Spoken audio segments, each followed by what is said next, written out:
오늘은 이제 드디어 2학기 거를 시작하게 됐네요. 자, 2학기 거에 대해서 얘기를 조금 하지 않을까 싶은데 맨 먼저 항상 단원을 봅시다. 우리가 새롭게 배우다 보니까. 자, 첫 번째 고등수학 하는요. 자, 고등수학 하 2학기 내용이지. 2학기 내용은 총 크게 보면 세 가지의 단원으로 나눠져 있어요. 첫 번째는 집합이라는 것과 집합과 명제라는 것으로 되어 있고, 두 번째는 함수. 우리가 그동안 많이 얘기했었던 함수 있잖아. 그 함수라는 것을 좀 더 정확하게 얘기하는 그런 시간을 가질 거고, 다항함수뿐만 아니라 유리함수와 무리함수라고 하는 좀 더 새로운 함수까지 한번 다 알아볼 거야. 그리고 마지막 세 번째는 방금 말했던 순열과 조합이 되겠죠. 자, 그래서 단원수로 본다면 고등수학 상위에 비해서 훨씬 적어. 훨씬 적기 때문에 좀 할만해요. 사실은 고등수학 하가요 좀 더 쉬워요. 사실 진짜로. 고등수학 상은 계산도 많고 생각해야 될 것도 많고 공식도 많고 바꿔주는 것도 많고 단원 간의 연계성도 되게 높거든.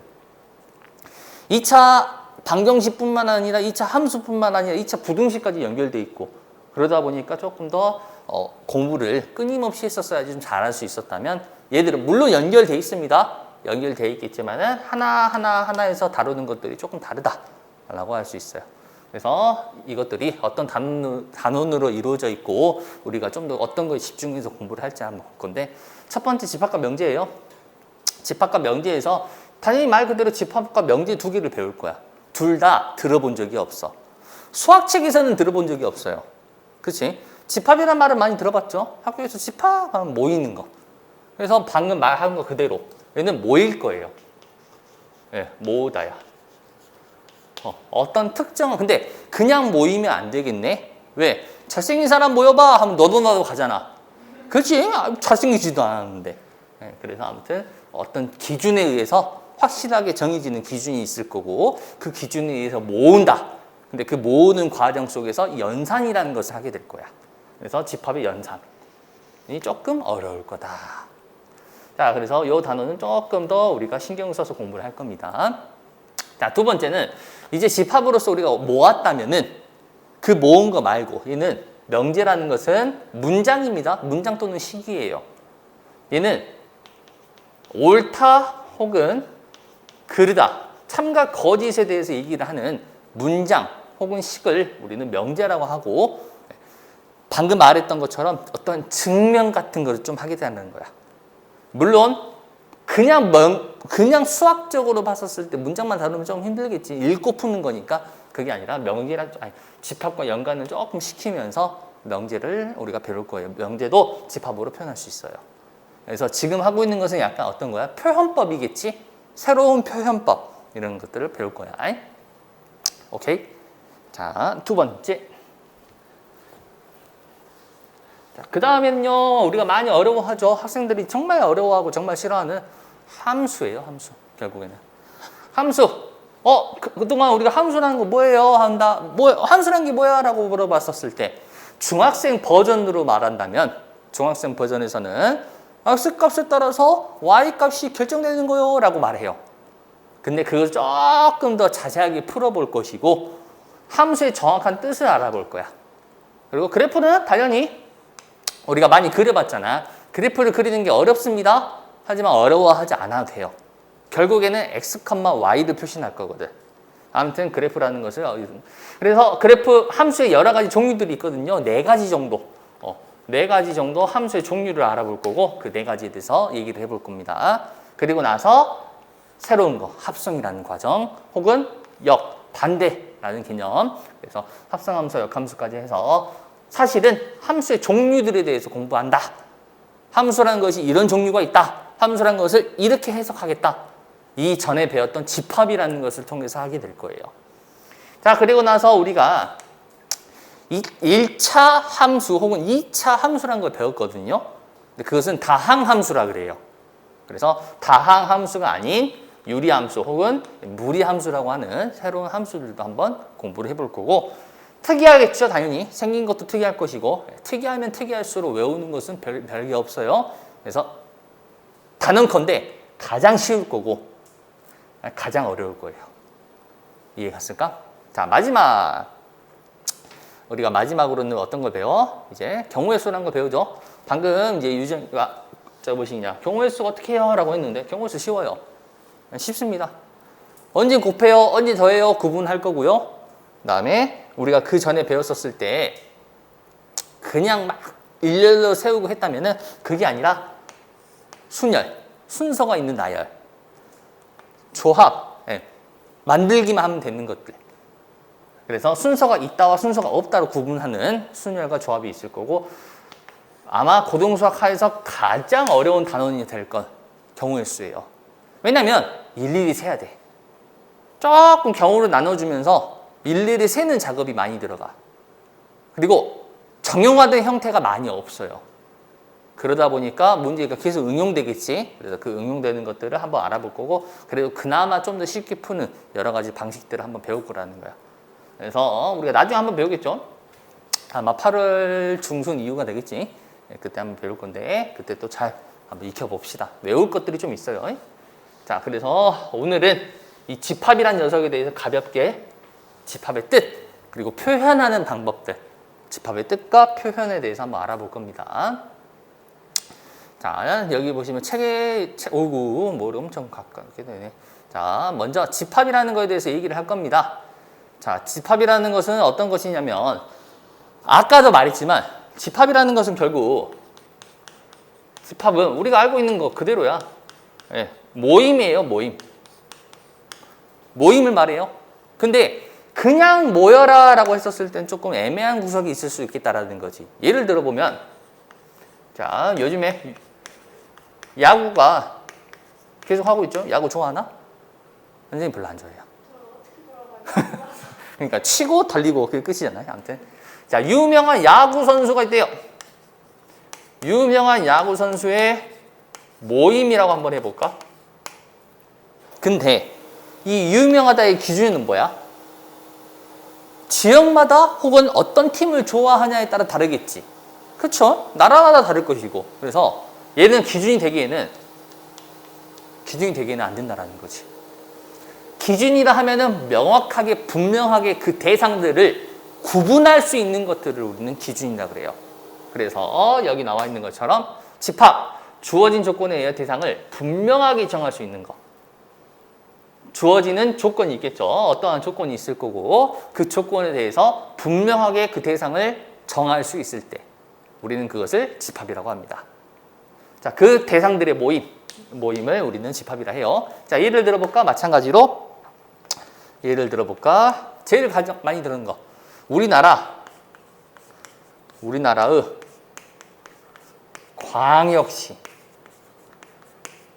광역시의 모임. 확실하죠? 광주광역시, 부산광역시, 인천광역시 등등, 대구, 대전. 그래서 광역시라는 것을 뭐라고 말할 수 있네? 그럴 때 우리는 이것을 집합이라고 한다는 거야. 이해했을까? 자, 그래서 집합이라는 것은 항상 어떠한 조건이 반드시 있어야 된다라는 거. 자, 그랬었을 때 이 모임들을 쓸 건데, 이 모임들을 썼을 때 당연히 대상이 중요하지. 대상이 훨씬 중요하겠죠. 누가 되냐, 그 모임들을 이루고 있는 구성원이 누구이냐라는 것을 물어보는 문제들이 많을 거니까. 그래서 이 대상들을 뭐라 부르냐? 이 대상들을 우리는 원소라고 부릅니다. 원소! 집합을 이루는 대상 하나하나를 우리는 원소라고 한다는 거야. 이해갔을까? 자, 여기 보시면 좋은 예가 나와 있죠. 3 이하의 자연수의 모임이라고 돼 있네.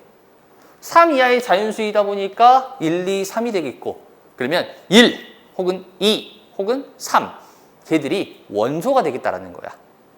이해갔을까? 자, 그러면 우리가 이제 집합이라는 것과 원소라는 것에 얘기를 했는데 한번 표현해보거나 그들의 관계에 대해서 한번 알아볼 거예요. 자, 예를 들어볼까? 방금 예를 들었던 3 이하의 자연수의 모임을 한번 봐볼 거야. 3 이하의 자연수의 모임, 이 녀석들에 대해서 그 대상들은 1, 그리고 2, 그리고 3이 되겠죠. 맞나? 자, 이 모임의 이름을 대문자 A로 하고 한번 해볼게요. 상관없어. 근데 보통은 대문자를 씁니다. 오케이? 자, 그랬었을 때 나는 1이라는 원소가 A라는 모임의 원소입니다 라는 것을 쓰고 싶다라는 거지. 그러면 어떻게 해야 될까? 1이요. A에 들어가요. 뭐 이런 식으로 표현할까? 그치?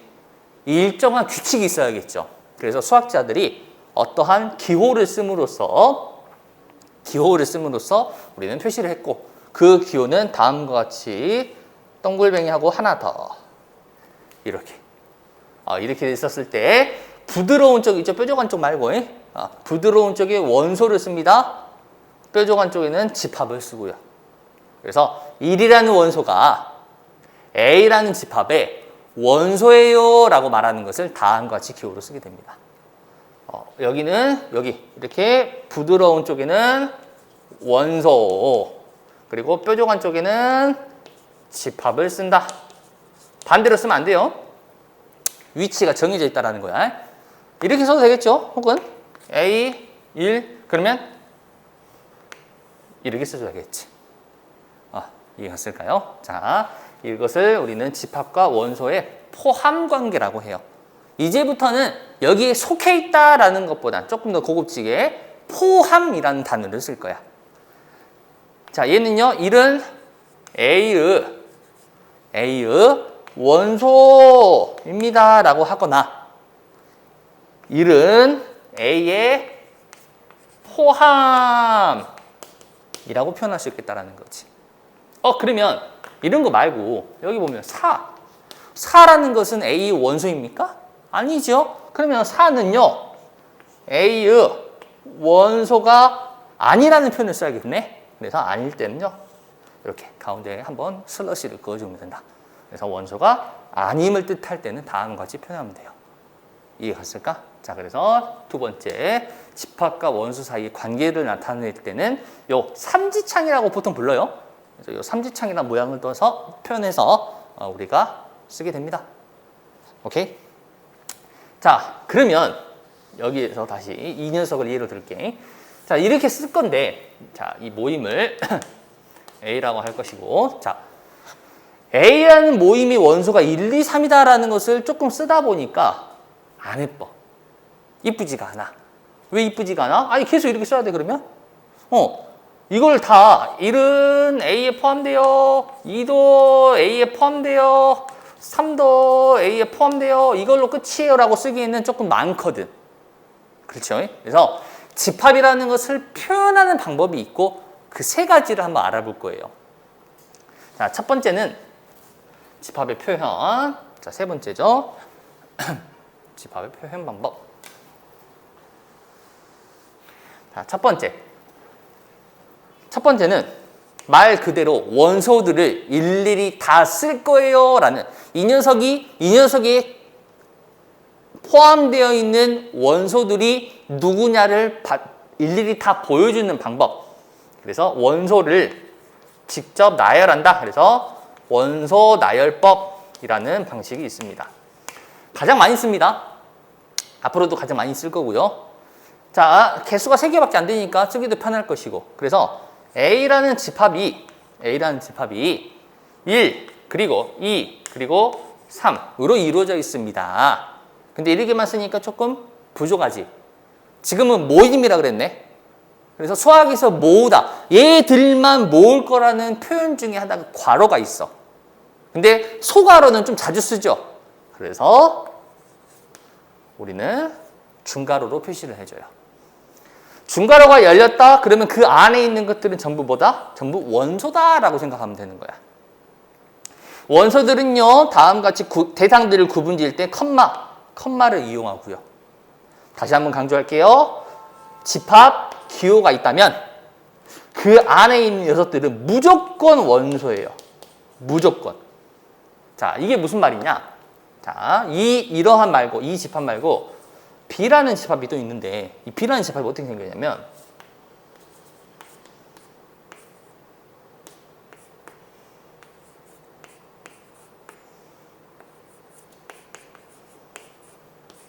자, 이렇게 생겼어.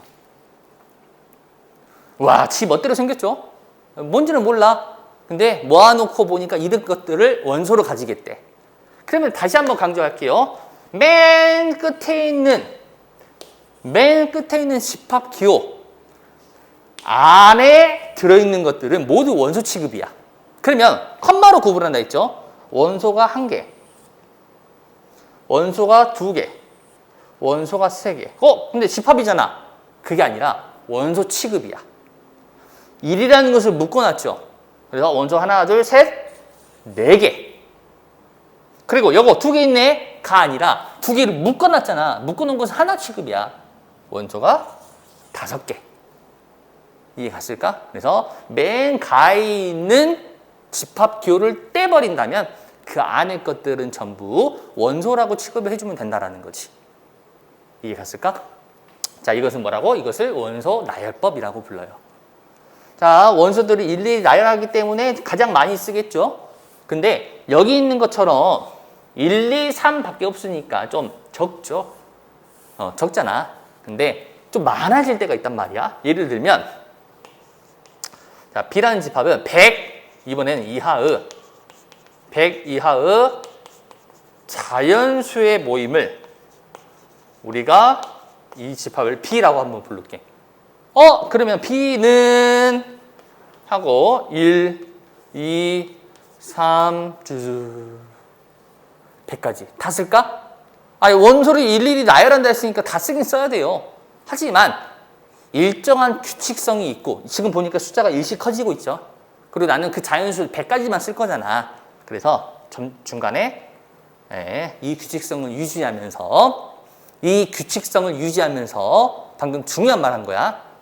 이 규칙성을 유지하면서 갑니다 라고 해요. 점점점. 그럼 점점점이 있다? 그럼 어떤 규칙성이 있다라는 거야, 반대로. 자, 아무튼 그래서 99 그리고 100까지 쓸 겁니다. 보통은 3개 정도 써요. 3개 정도 씁니다. 네, 3개 하고 하나만 써도 되고요. 이해 갔을까? 자, 그래서 이런 식으로 숫자가 많을 때에는 가운데 생략하는 것도 있다. 라고 생각해 주시면 됩니다. 오케이? 끝에는 다시 한번 말하지만 하나 쓰든 2개 쓰든 상관이 없어요. 규칙성만 유지를 시켜주면 돼요. 자, 그래서 원소 나열법은 우리가 일일이 숫자를 표현하는 거였구나. 근데 하다 보니까 쓰기 싫어. 좀 귀찮으즘. 너무 귀찮은 거야. 그래서 나는 이미 이렇게 아까도 말했지만 집합이라는 것은 특정한 조건이 있다 그랬잖아. 그래서 원소들을 생각하는 건 당신들이 알아서 하십시오. 나는 조건만 말하겠습니다. 라고 하는 거지. 마찬가지 그것을 조건 제시법이라고 해요. 두 번째는 조건만 우리가 말해주는 조건 제시법. 자, 얘들은 그래서 이 조건 제시법 어디서 많이 쓰냐? 문제를 내는 사람들 있죠. 우리가 풀 문제들 이렇게 표현해요. 귀찮잖아. 이 조건을 만족시키니까 이것은 니들이 알아서 원소 나열법으로 생각해봐라. 그래서 이 조건만 만족시키는, 그러니까 문제를 풀 때 어떤 조건을 주어지죠. 그 조건을 제시해준다라고 생각하면 되겠지. 자, 이 문제 같은 경우에는 E에서 A라는 것은 지금 어떤 거야? 1, 2, 3 이하의 자연수라고 나왔잖아. 그렇죠? 그래서 그대로 쓰면 돼요. 3 이하의 자연수라고 쓰면 돼. 그렇지? 근데 집합 표시가 있어야겠지. 얘들이 집합이라는 것을 말해줘야 되니까. 그래서 당연히 중괄호가 있어야 돼요. 근데 봐봐. 원소라는 것은 대상 하나하나라는 것이 있어야겠지. 근데 누가? 가 없어, 누가. 지금 보니까 누가가 없어, 누가. 그쵸? 누가 지금 3 이하의 자연수일 건데. 그래서 어떻게 쓰냐? X는, Y는, A는, 그리고 얘들은 조건이잖아. 원소는 따로 표시되어 있어야겠지. 그래서 이렇게 써요. X라는 것을 원소로 할 겁니다. 근데 짝대기 하나 그어주고 그 다음에 조건을 제시해 준다라는 거지. 그래서 그 이 X라는 것이요 3 이하의 자연수예요. 이렇게. 선생님이 홀수를 한번 표현해 볼게. 자, B라는 집합을 홀수로 한번 표현해 볼 건데 이렇게 표현할 수 있어요. X를 우리는 원소로 할 겁니다. 근데 그 X는요. 그 X는 2n-1이에요. n은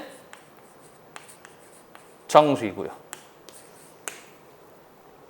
그러면 홀수대로 표현할 수 있겠다라는 거지. 양의 홀수뿐만 아니라 음의 홀수까지도. 이해 갔을까? 그래서 문제를 풀 때 이런 식으로 나오겠네. 그러면 알아먹어야겠죠? 이 문제를 풀 때 우리가 다루는 원소들이라는 것은 마이너스 3, 마이너스 1, 1, 2, 3, 아니 1, 3, 5, 7, 9 이런 식으로 가겠다라는 거. 그래서 조건제시법. 우리가 이 조건제시법을 보고 나서 그 원소들을 직접 표현하는 것들이 많을 거라는 거예요. 자, 근데 지금 보니까 어때? 식으로 쓰거나 아니면 글로만 쓰니까 좀 눈이 아파. 눈에 딱 한 번에 보기가 힘들어. 우리는 눈에 한 번에 보기 쉬운 것을 그림으로 나타내는 것이 많아요. 세 번째 마지막은 특정한 도형, 일정한 도형을 써서 하는 거. 벤 다이어그램. 이름은 왜 그런지 모르겠어요. 이거 만든 사람이 이렇게 지었는가 봐. 아무튼 한국 사람이 아니라서 이렇게 했겠지. 아무튼 벤 다이어그램이라고 해요. 그림이 아니라 벤 다이어그램. 그러면 어떻게 표시하냐? 도형 아무거나 써도 됩니다. 별표 써도 되고요. 동그라미 써도 되고 사각형 써도 되고 삼각형 써도 돼요. 근데 보통은 동그라미와 사각형을 많이 씁니다. 그래서 A라는 집합입니다. 이름이 있어야겠지. 집합의 이름이. 그 A는요. 이렇게. 이 안에는요. 1과 2와 3이 들어가요. 근데 봐봐. 구분이 안 돼 있죠. 컴마가 없죠. 네, 컴마는 안 써요. 컴마를 안 쓰기 때문에 12 이런 거 쓸 때는 조금 띄어나서 써야겠지. 그래서 딱 누가 봐도 딱딱딱딱 떨어져 있는 것이 느낌이 올 거야. 이해했을까? 자, 그래서 이런 식으로 벤 다이어그램 쓸 때는 많이 쓸 거고요. 집합이라는 것을 표현했었을 때 가장 눈에 보기 쉽다 보니까 앞으로 우리가 문제를 풀 때 집합의 연산이라고 하거든요. 집합의 연산이라는 것을 썼을 때 가장 많이 쓰는 것 중에 하나가 벤 다이어그램이긴 해요. 하지만 선생님은 별로 좋아하지 않아요. 왜냐? 집합이라는 것이 어떠한 두 집합이 연산을 할 거니까 두 개, 세 개가 등장하겠지. 두 집합이 어떠한 포함 관계를 가지고 있냐에 따라서 벤 다이어그램 모양이 달라져요. 그러다 보니까 선생님은 벤 다이어그램을 하는 것보단 직접 연산하는 거를 좀 더 좋아하긴 해. 하지만은 그림도 많이 쓴다라는 거야. 자, 아무튼 방금 했던 것은 우리가 집합이라는 것을 다음과 같이 표현하겠다. 이런 식으로 되는 것들이 있다라는 것을 한번 알아봤었어. 자, 근데 이 집합이라는 걸 쓰다 보니까 집합을 쓰다 보니까 아까처럼 딱 3개만 있는 거, 1, 2, 3, 3개만 있는 것도 있고, 혹은 아까 했던 거 B라는 집합 중에 선생님이 홀수 있었지. 근데 홀수가 n의 값이 그냥 정수라고 했잖아. 뭐 100, 1부터 100까지 정수 이런 말 안 했고. 그래서 엄청나게 많은 경우도 있다라는 거야. 그래서 집합을 구성하고 있는 원소의 개수가 셀 수 있냐, 유한계이냐, 혹은 셀 수 없다, 무한계이냐에 따라서 각각 유한집합과 무한집합이라는 이름을 가지기도 합니다. 유한하다, 유한, 셀 수 있다. 무한하다, 무한, 셀 수 없다. 이해했을까? 엄청나게 많아도 셀 수만 있다면 유한집합이라고 해요. 아까 1부터 100까지 가운데가 점점점으로 표시되어 있지만 셀 수는 있죠. 그럴 때는 유한하다라고 합니다. 근데 이 유한집합 중에서 조금 특이한 녀석이 있어요. 뭐냐면은 예를 들어 볼까? 자, 1보다 작은 자연수의 모임이라고 한번 해볼까? 1보다 작은 자연수 있나? 그럼 이거 집합일까 아닐까? 집합이에요. 왜? 대상을 말할 수 있기만 하면 된다 했지. 없다라고 할 수 있잖아. 이거요. 없어요. 없다. 없어요. 집합을 구성하고 있는 원소가 없다 혹은 비어있다라고 해요. 그래서 빌공자를 써서 공집합이라고 합니다. 이 이름은 공집합이라고 합니다. 공집합. 안에가 비어 있습니다. 근데 이것도 마찬가지. 공집합 한글로 쓰니까 너무 복잡해. 심지어 받침도 다 들어가 있어. 그치? 쓰기도 불편해. 그래서 어떻게 하냐? 이렇게 씁니다. 동그라미 땡. 자, 이것은 공집합의 표시라고 해요. 선생님 집합 기호가 없잖아요. 이렇게 써야 되는 거 아닙니까? 선생님 말했죠? 집합 기호 안에 있는 것은 원소 취급입니다. 얘는 공집합이 아니에요. 얘는 원소가 한 개 있는 녀석이야. 그러면 선생님 집합 기호를 쓰고 싶으면요? 말 그대로 안 쓰면 돼요. 비어있다 했잖아. 아무것도 없다 했잖아. 비어있어요. 그래서 이렇게 쓰거나 이렇게 쓰거나. 근데 얘는 좀 헷갈리겠지. 얘가 덜 썼나? 이런 생각하니까. 그래서 보통은 이렇게 기호를 많이 써요. 자, 얘는 공집합이 아니다? 아닙니다. 집합의 원소의 개수가 한 개 있는 거예요. 자, 그래서 집합의 개수가 0개 있는 것을 다음과 같이 공집합이라 합니다.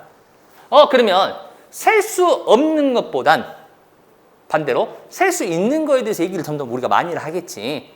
몇 개냐라고 하겠죠. 근데 몇 개냐라고 물어보는 기호가 있다라는 거야.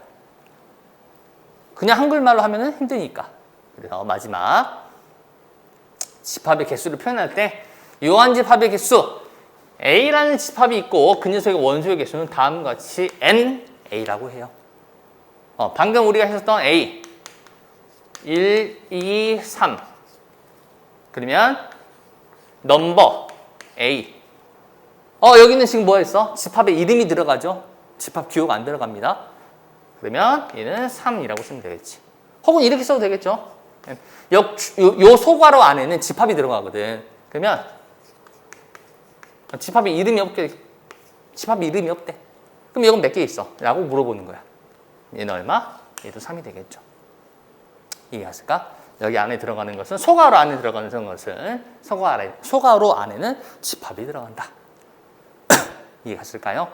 자, 그러면 NA의 결과는 당연히 0보다 큰 자연수가, 0 이상의 정수가 되겠죠. 이거 마이너스 1이 나올 리는 절대 없죠. 왜? 개수 중에 마이너스 한 개는 없어요. 이해갔을까? 자, 그래서 이런 식으로 표현하게 됩니다. 그러면 하나만 써볼까? 선생님, 예를 들어서 하나만 더.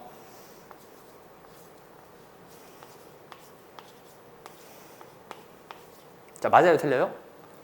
그렇지. 얘는 얼마야? 그렇지. 맞아요? 틀려요? 그렇지. 이해갔을까? 차이, 선생님이 설명하고 싶은 것이 차이를 알겠나? 네, 두 개 조금 많이 나오게 됩니다. 안에 있는 원소는요, 어떻게 생긴 것은 관심이 없어. 숫자가 됐건, 그림이 됐건, 무슨 모양이 됐건, 외계어가 됐건, 영어가 됐건, 한글말이 됐건 관심 없어요. 컴마로 구분지어 있는 개수만 쓰면 돼요. 이해갔을까? 자, 그래서 우리는 방금 뭘 배웠냐? 이 집합이라는 것의 뜻을, 집합이라는 것이 무엇이고, 이 집합을 표현했었을 때 어떻게 표현하며, 그 다음에 그걸 관련돼서 여러 가지 방식들을 한번 배워봤네요.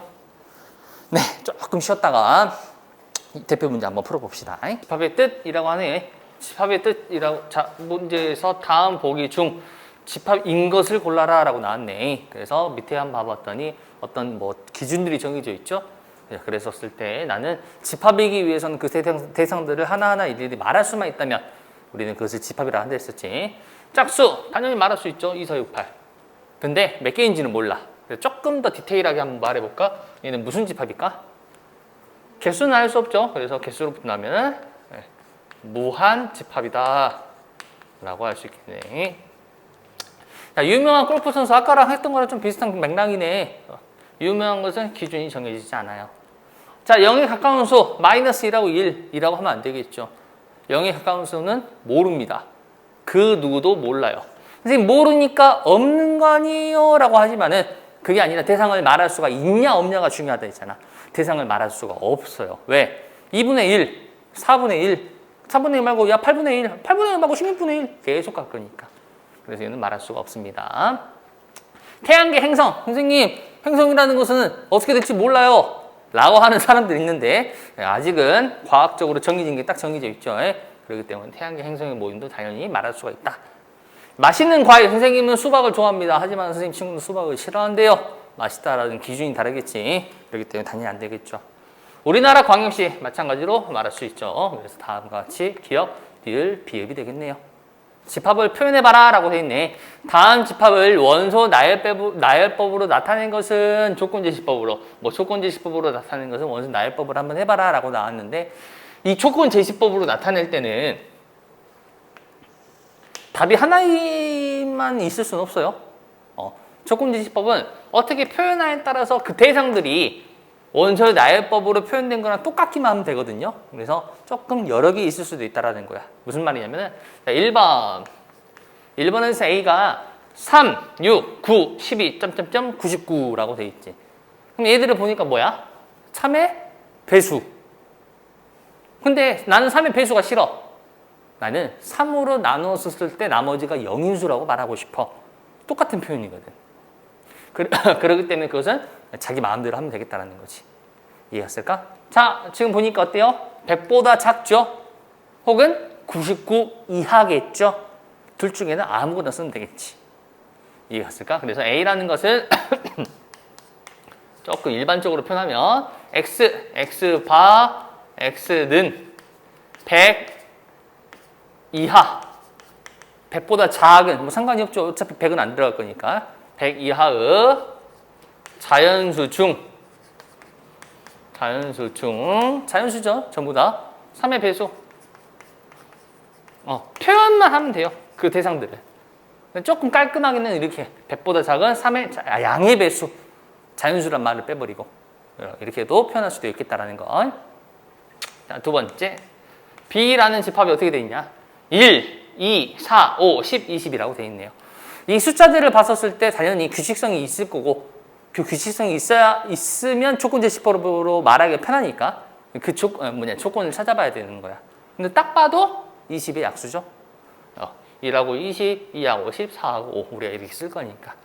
근데 약수라는 것도 사실은 음의 약수, 음수도 있어요. 그래서 양의 약수라고 써줘야 되고 B는 결국 X바 X는 20의 양의 약수라고 써주면 되겠죠. 자, 마찬가지 세 번째 C라는 것은 10 이하의 소수라고 되어 있죠. 그럼 그들을 즉 2, 3, 5, 7이라고 표현하면 되겠고 조금 더 벤다이어 그림까지 한번 해볼까? 그러면 C라는 것을 2, 3, 5, 7 지 마음대로 써도 돼요. 선생님 2, 3, 5, 7 이렇게 쓰는 거 말고 7, 5, 3이라고 쓰면 안 돼요? 상관없어요. 크기 순으로 써야 된다 그런 것도 없고요. 지 마음대로 쓰면 됩니다. 다만 우리가 문제를 풀거나 나중에 문제를 또 봤었을 때 좀 더 보기 편하려면 보통 오름차순 갈수록 커지는 거에 그게 좀 더 나을 수도 있다라는 거. 마찬가지 D는 어떻게 돼 있어? 10하고 20보다 작은 10보다 크고 20보다 작은 짝수라고 돼 있지. 그러면 쉽죠? 12, 14, 16, 18이 될 거니까. 마찬가지 벤 다이어그램으로 한다면 아까도 말했지만 사각형 혹은 원 많이 쓴다 그랬죠? 상관없고. 다만 12 쓸 때 좀 붙어야겠지. 1, 2라고 읽지 않으려면. 그리고 14, 그리고 16, 18 이런 식으로 써주면 되겠네요. 간단하지? 자, 세 번째. 다음같이 표현되어 있습니다. 두 집합이 다음같이 표현되어 있고요. 다음 조건으로 표현되어 있는 것을 원소 나열법으로 한번 해보세요. 라고 되어 있네. 자, 위에서 보면 여기 보시면 C라는 집합은 지금 보니까 해석을 먼저 해야겠지. 앞으로 다음과 같이 조건제시법으로 좀 불편하게 복잡하게 표현되어 있는 것들이 많을 거야. 그래서 그것들을 먼저 해석하고 문제를 푸는 것을 추천할게요. 얘는 좀 쉬워요. 자, A 더하기 B 자체를 원소로 하래요. 그럼 A가 누구고 B가 누구인지에 대한 설명이 있겠지. 그래서 봤더니 A는 집합 A의 원소들. 즉 소문자 A는 누구라는 거야? 135라는 거겠지. 그리고 B라는 것은 스몰 b는요. 대문자 B라는 집합의 원소들. 그래서 이 B는 마이너스 1, 0, 1 중에 하나를 말한다라는 거야. 각각 3개씩 있죠? 조합을 해주면 되겠지. 이해가 갔을까?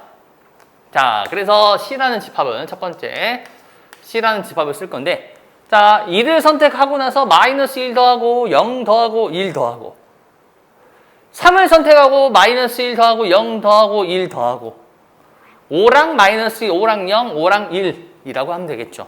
좀 불편하지. 그래서 보기 좋게 다음과 같이 마이너스 1과 0과 1이 있을 거고 그 다음에 1하고 3하고 5가 있겠죠. 표를 이용하면 우리는 보기가 좋았겠지. 그러면 2개 더하면 0, 2개 더하면 1, 2 그 다음에 2개 더하면 2, 3, 4. 2개 더하면 4, 5, 6이 되겠죠. 자, 선생님 보니까 2가 2개 있고 4도 2개 있네요. 2개 있는 것은요, 원소를 쓸 때에는 중복된 것은 2번 쓰지 않습니다. 한 번만 써요. 그렇기 때문에 이 C라는 집합은 결국 0, 1, 2. 2가 2개 있으니까 2번 쓰는 게 아니라 한 번만 쓰고, 그 다음에 3, 4 마찬가지 해서 다음같이 쓰면 된다는 거. 마찬가지 두 번째 D라는 집합도 보니까 D는 이번에는 A, B 두 개를 곱하래. 그럼 여기서 곱해주는 것만 생각하면 되겠죠. 그래서 마찬가지 마이너스 1이 있고 0이 있고 1이 있고 1, 3, 5가 있고 이번에는 곱해줄 건데 곱하면 마이너스 1, 0, 1 마이너스 3, 0, 3 마이너스 5, 0, 5가 되겠네요. 그래서 순서대로 쓰면 보기가 좋을 뿐이고 상관은 없어요. 마이너스 1, 0, 1 그 다음에 0 두 번 안 쓴다 했지. 마이너스 3하고 3 마이너스 5랑 5 이렇게 지멋대로 써도 상관이 없어요. 조금 이쁘게 쓰려면 마이너스 5, 마이너스 3, 마이너스 1, 0, 1, 3, 5 이렇게 쓰면 좀 더 이쁘긴 하겠지. 자, 그래서 다음같이 어떻게 조건제시법으로 많이 표현될 거야. 좀 더 복잡하게 표현될 거고 걔들 좀 해석을 잘해서 문제를 풀자라고 말하고 싶네. 4번 선생님은 4번 했다가 별표 하나만 해라 라고 하고 싶네요. 4번. 자, 4번은 헷갈립니다. 당연히 헷갈리고요. 한 문제 정도는 충분히 나올 수 있다. 내신 시험에서도 그렇고 한 문제 정도는 충분히 나올 수 있다라고 생각을 해요. 자, 아까도 말했지만은 집합이라는 것을 표현할 때 중괄호를 떼버리고 그럼 그 안에 있는 것들은 모두 원소 취급을 해줘야 한다 했죠. 자, 첫 번째 0이네. 근데 집합 기호를 떼버리면은 원소이기 때문에 몇 개? 한 개가 되겠죠. 그래서 0이 아닙니다. 틀렸어요. 마찬가지. 자, 이거 마이너스 1이고 얘는 1이네. 그럼 2개 더하면 0이 아닌가? 아니다 그랬죠. 왜? 개수예요, 개수. 요 마이너스 1 생김새는 의미가 없어요. 나는 요거 몇 개? 한 개. 요거도 몇 개? 한 개. 그래서 2개가 맞네요. 자, 2하고 3 여기 몇 개예요? 2개 있죠? 여기는 2, 3, 4니까 3개 있고요. 2하고 3, 2하고 3 빼니까 마이너스 4 이게 아니죠. 개수를 보는 거죠. 그래서 2 빼기 3이니까 답은 마이너스 1이 돼야겠죠. 그래서 틀렸죠. x의 제곱은 마이너스 3인 거 있긴 해요. 우리 배웠죠, 허수. 하지만 여기서는 x는 실수라고 했네. 그러면은 없죠. 없기 때문에 a의 개수는 몇 개? 빵 개가 되겠죠. 그래서 a는 빵. 맞네요. 16의 양의 약수라고 한답니다. 16의 양의 약수니까 1, 2, 4, 8, 16. 맞나? 그리고 마찬가지 b는요. 81의 양의 약수네요. 1, 3, 그 다음에 얼마니?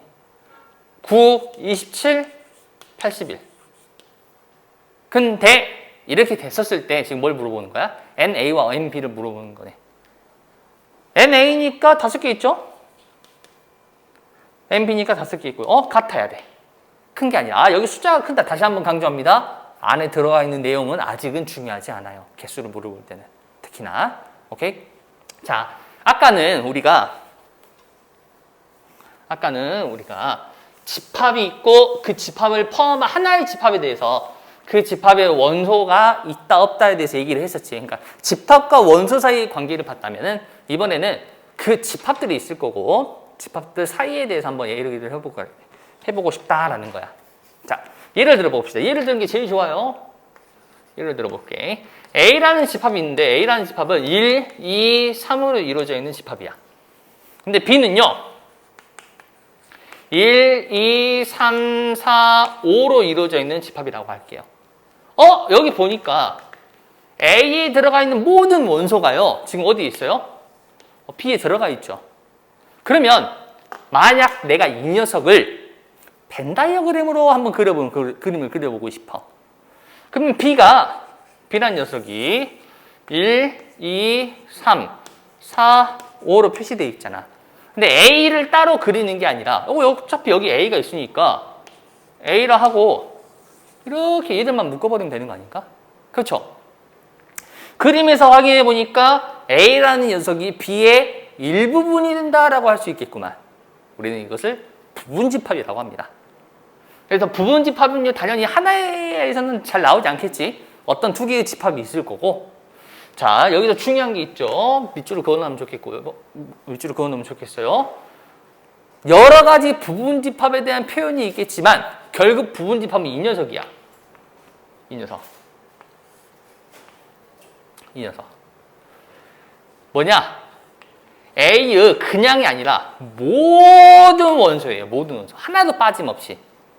A라는 녀석이 있는데요. 집합 A의 모든 원소가 하나도 빠짐없이 B에 속해 있었을 때 우리는 그 A를 B의 부분집합이라고 부르게 됩니다. 근데 부르는 거 말고 기호가 있으면 좋겠지. 그래서 마찬가지 A라는 것이 있고 B라는 것이 있는데 아까 포함된다, 포함되지 않는다는 삼지창으로 했죠. 근데 이번에는 가운데 거 빼버리고 다음과 같이 표현하게 돼요.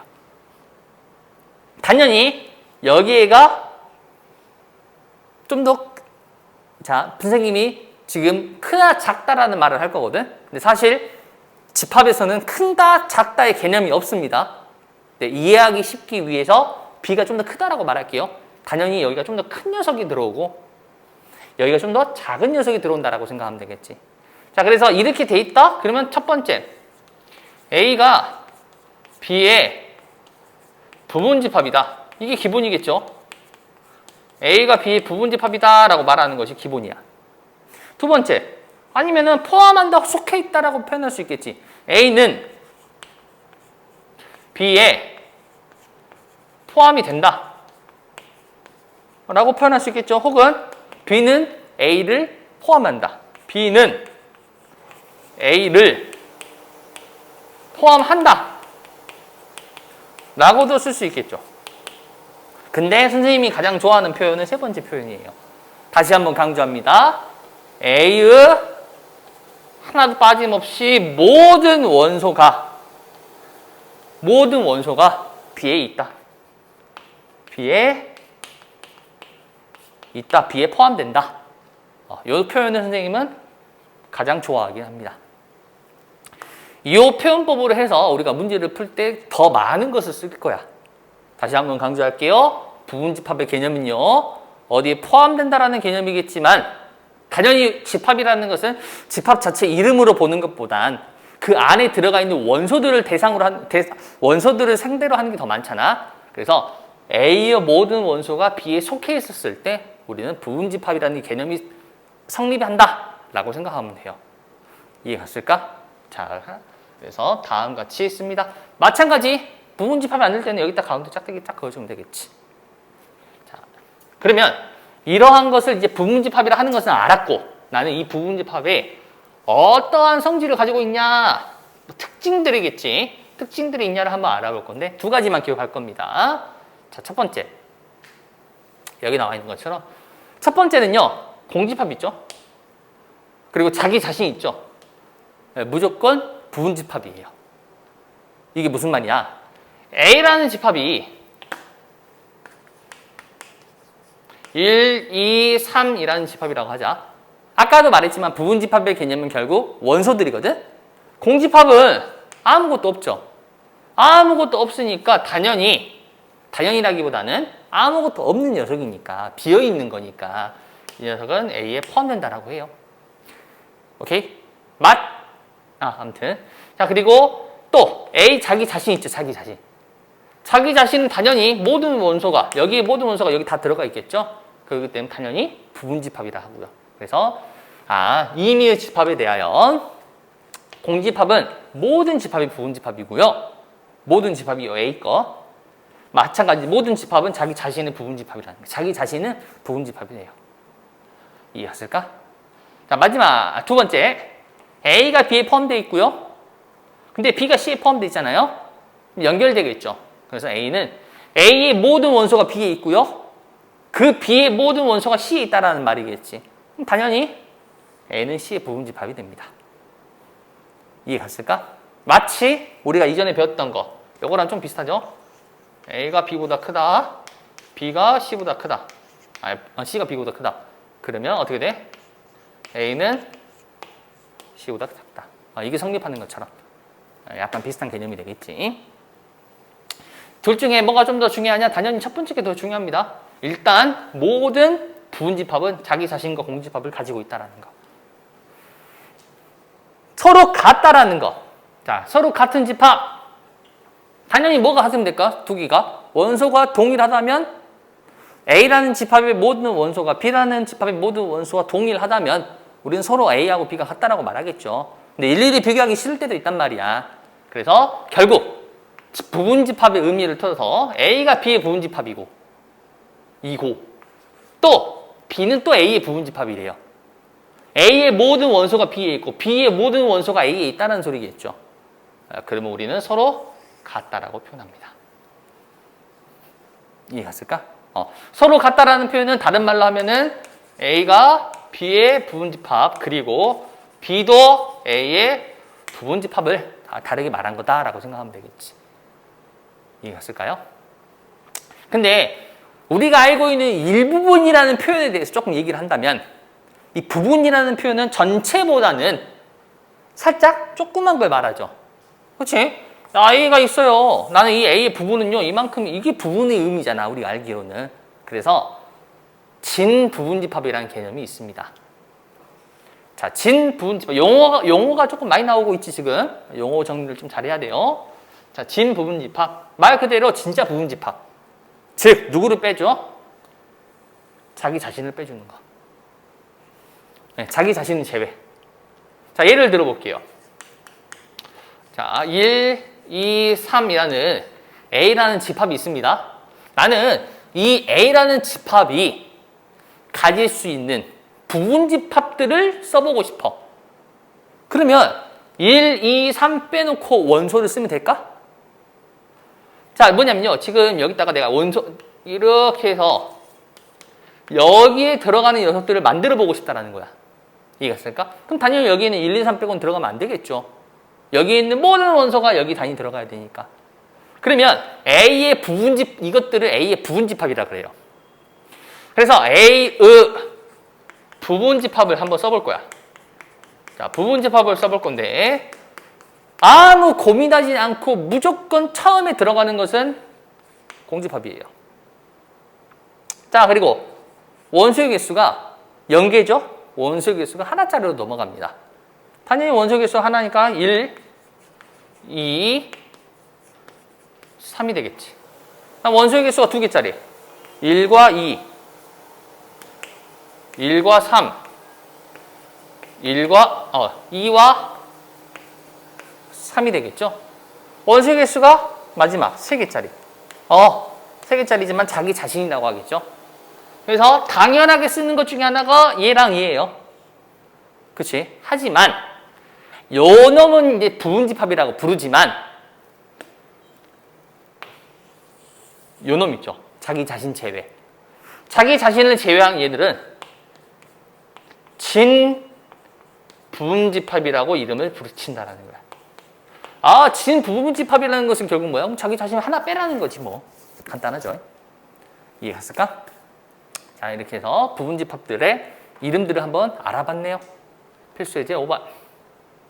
마찬가지예요. 필수예제 5번도 아까 했던 것처럼 별표 하나만 할게요. 충분히 많이 나올 수 있는 문제 중에 하나고요. 헷갈리는 문제 중에 하나겠지. 다만 아까도 말했지만 누가 원소가 될 거냐 이것만 파악을 좀 잘하면 돼요. 자, 원소를 먼저 파악해 볼까? A라는 녀석이 보니까 어떻게 돼 있어? 자, A라는 녀석을 보니까 지금 요렇게 돼 있는데 맨 가에 거 지워요. 맨 가에 거에 정과라고 이거 2개 주면 안 되고 그리고 나서 컴마로 연결되어 있는 거 있죠. 걔들은 다 원소예요. 원소가 하나, 둘, 셋, 넷, 5개 아니라 넷. 묶여 있으니까 얘들은. 그래서 이 방금 표시한 것들은 전부 원소 취급을 해주겠다라는 거야. 이해갔을까? 자, 그럼 봐봅시다. 1번. 1번을 보면 지금 가운데 있는 표현은요. 삼지창이죠. 삼지창이면 여기가 뭐가 나와야 돼? 그렇죠. 원소가 나오고요. 여기는 집합이 나와야 돼요. 표현법에 의하면. 맞나? 그럼 이게 통째로 원소 이거 여기 있습니까? 없죠? 뭐 이게 만약 맞고 싶으면 어떻게 해야 돼? 이렇게 하면 되겠죠. 혹은 이렇게 말고 얘를 건들고 싶지 않아. 그러면 부분집합이죠. 그래서 다음과 같이 표현하면 맞았겠지만은 얘는 아니라는 거. 밑에 있는 4번으로 갑시다. 4번. 1, 2가 있네요. 원소로. 합격. 바로. 그렇죠? 1, 2라고 집합 표시가 있지만은 이거 집합 표시 포함해서까지 전 녀석을 원소로 취급한다 했으니까. 자, 이번에는 부분집합 표시죠. 부분집합이라는 것은 집합이 나올 거고 여기 있는 원소들이 여기 다 있으면 돼요. 그럼 1, 2가 있는지 확인해야겠지. 자, 1, 2가 없어요. 이 때문에 안 돼요. 그래서 얘는 틀렸습니다. 자, 공집합은요. A의 원소냐고 묻고 있죠. 원소 표시, 원소 있잖아요. 원소로 존재하네. 그렇기 때문에 얘도 당연히 틀렸겠죠. 이해했을까? 자, 세 번째. 자, 02. 당연히 없죠. 0은 있지만 아까도 말했지만 2는 없었죠. 그래서 얘는 틀리게 됩니다. 6번을 한번 봐보면 필수예지 6번. 자, 뭐라 돼 있는데 자, 첫 번째. 두 집합이 있답니다. A라는 것은 E하고 A, 그리고 B라는 것은 다음 같이 있는데 나는 A가 B의 부분집합이고 싶다라고 해요. 자, 첫 번째 거 문제를 다시 한번 옆에다 써주면 E하고 A가 있고 그리고 B라는 녀석은 1, A-4, 12-A가 되는데 나는 A가 B의 부분집합이 되고 싶다라고 하네. 그럼 누구를 봐야 될까? 당연히 A를 봐야 돼요. 왜? 아까도 말했지만 A의 모든 원소가 B에 들어가 있어야 되거든. 그러면 여기 보시면 E하고 A가 있죠. 무조건 여기 밑에 있는 것 중에 셋 중에 하나는 셋 중에 하나는 A가 돼야 된다는 거야. 근데 A로 기준으로 하는 것보다 E가 있으니까, E는 알고 있으니까. 얘가 E가 될지 얘가 E가 될지만 파악해주면 되겠지. 그러므로 첫 번째. 나는 만약 E가 A-4라면 그럼 이제 대입해 줬었을 때 A는 6이 되겠고 A가 6이었을 때 집합 A는 2하고 6이 되겠죠. 원소가. 그리고 B도 마찬가지. B는요 1 그리고 2 여기다 6 대입해 주면 6이 되겠고 6도 맞네. 그래서 얘는 합격이 돼요. 자, 두 번째. 근데 두 번째 이 2가 A-4가 아니라 12가 12-A일 수도 있거든. 그럼 A는 얼마? A는 10이 되겠죠. 자, A가 10일 때 마찬가지 확인해야 되겠죠. 여기가 2, 여기는 10이 되겠고 B라는 집합은 대입해주면 1, 얘가 10이니까 6, 여기는 2가 되겠네요. 다르죠? 10이 없으니까. A에 있는 모든 원소가 있어야 되는 거니까. 그렇기 때문에 탈락. 그래서 경우를 나눠줘서 다음같이 문제를 풀어주면 되겠습니다. 이해갔을까?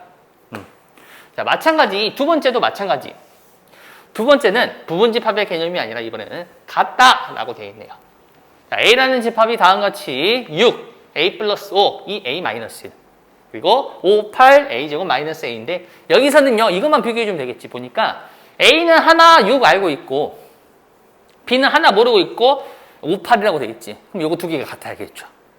그렇기 때문에 A의 제곱 마이너스 A가 우리는 6이라고 풀어주면 되겠고 결국 A는요 우리 인수분해 안 해도 됩니다. 이 정도는 넘기면 A제곱 마이너스 A 마이너스 6 A 마이너스 3 A 플러스 2 그래서 A는 3 또는 마이너스 2인데 마찬가지 대입해주면 되겠죠. 대입했었을 때 뭐가 나와야 돼? A에서 5, 8이 나와야 되니까. 그럼 첫 번째 A가 3이라면 대입해줄까요? 8이고요 5가 나오네요. 두 번째 A가 마이너스 2라면 자 대입했었을 때 3 벌써 안 되죠? 탈락. 그래서 답은 A가 3 이런 식으로 또 확인해 주면 되겠네요. 간단하지? 자, 이런 식으로 집합 사이에서 이런 것들 저런 것들이 이렇게 됩니다 라는 것을 활용하는 문제들 경우를 나누면 됩니다. 선생님 뭐예요? 라고 하지 말고 이럴 때 나누면 돼요. 하나하나 확인해 주면 되는 거 간단하지?